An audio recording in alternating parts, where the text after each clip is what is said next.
Hello and welcome. This is Kenway, also known as Pedal Bear in game, and this is my tutorial on how to fly the Huey helicopter for DayZ. Now this is mainly meant for the recruits and members of Indecisive Bastards. However, if you are watching this video, you're more than free to use these tutorials, as I'm not going to private the video. It's too much goddamn work. So let me continue with the video, and here we go. So first thing is you want to approach from the right side, as the driver's seat is on the right side of the cockpit. Once you enter the vehicle, double tap the Alt key. This will allow you to move the mouse, freeing up the third person view. This also releases the controls that the mouse has over the helicopter, which they make it incredibly hard to control with the mouse. So don't control it with the mouse. You'll just crash it. Take my word. So to gain altitude, you hold the Q button.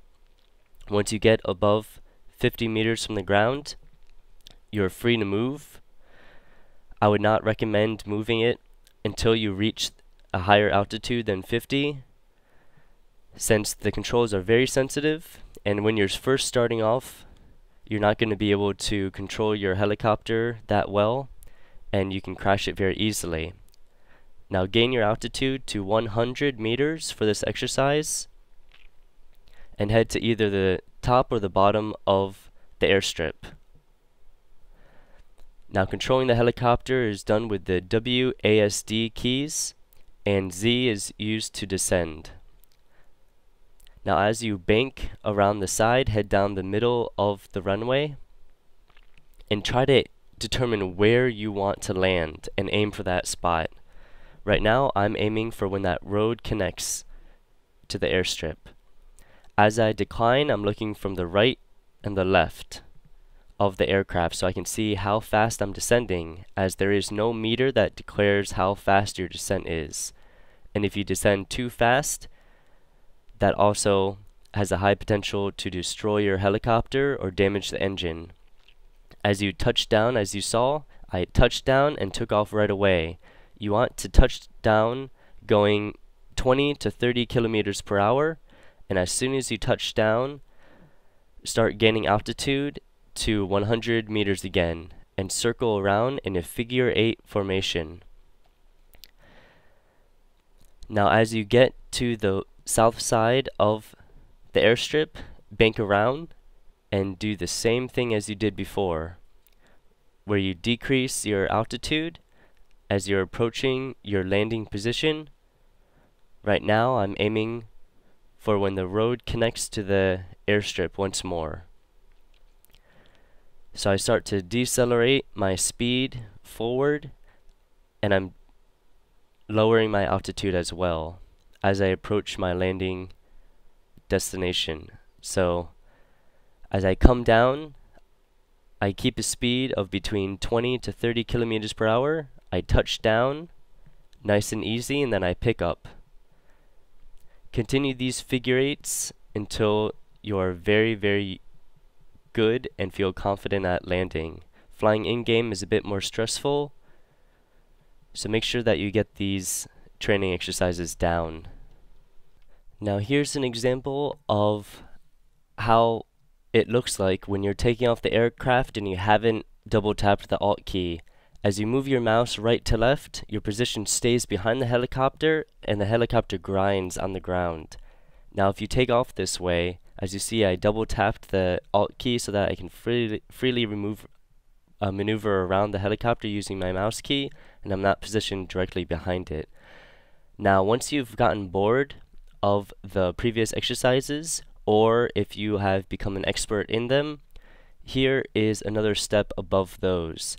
Now you want to, in the previous exercises, position where you want to land, but in these exercises the position is already declared for you, as you will be landing on top of the squares of these buildings.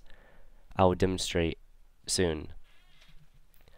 You need to pay close attention to where you are landing and how fast you are coming down, since it's not as easy to gauge how close you are to the ground using just the meter that you have on the top of the screen.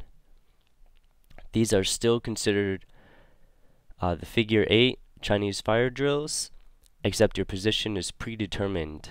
As the buildings don't move, you can't declare exactly where you want to land. There's only a certain area that you can land.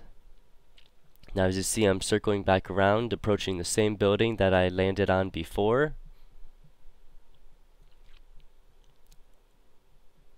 You want to get used to coming down in a smooth transition as you watch for your surrounding area. Make sure you're not going to collide into anything, and also taking in consideration your position and how close you are to your destination, as you will have to land on top of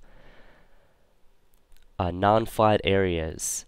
Now as you saw, I hit the building too hard as I came down, and that damaged my engine slightly. Be very wary of coming down too fast. That's one of the #1 reasons why people damage the aircraft, is because you come down too hard and you hit the ground. The one thing it's going to damage first is the engine, and as soon as that engine turns red, you're not going to be able to fly anymore.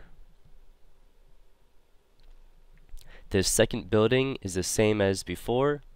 You have a relatively wide area for landing. You come down, as you see I landed much smoother that time. However, be certain that you're not coming down directly. You want to come down at an angle, and you want to keep 10 to 20 kilometers per hour. Now this is far different than landing on ground, as you don't have as much area.